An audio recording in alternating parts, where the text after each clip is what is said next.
Use a beater attachment to combine all your ingredients, and then switch to the dough hook. Knead the dough for 2 minutes and then cover it and let it rest for 20 to 30 minutes.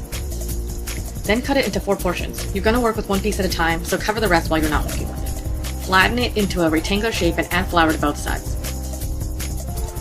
Attach the pasta sheet roller to your stand mixer and set it to number 1. Turn on the stand mixer to speed 2 and run the pasta dough through the pasta sheet roller.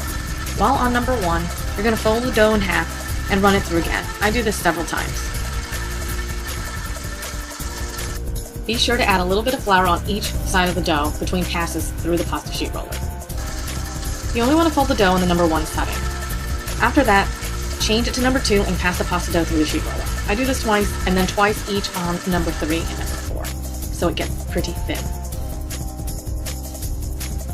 After rolling the pasta out, I get my ravioli maker out and lay the pasta sheet on top of the filler. Push the pasta sheet into the ravioli cavities and adjust the sheet as needed. I made a spinach and ricotta filling that I put into the refrigerator while the pasta dough was resting earlier. Fill each cavity with about a teaspoon. I use my fingers to ensure that it gets all the way in there and there's no air pockets. You can experiment with different fillings. I even made a chicken, sausage, and Asiago cheese filling for my raviolis. I'll definitely share that recipe soon. After you're finished filling your pasta, add another pasta sheet on top.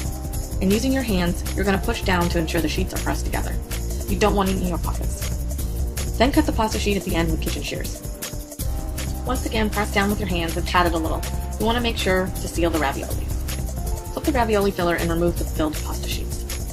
Then put the ravioli cutter on the ravioli sheets and line it up correctly. Flip it over with the ravioli sheets. We're going to use this to cut the raviolis. Run a rolling pin over the top, back and forth. When you're done, remove the excess pasta and flip it over. Since we floured the pasta sheets, it should come right off. Then lightly tear the raviolis apart. I like to freeze my raviolis for later.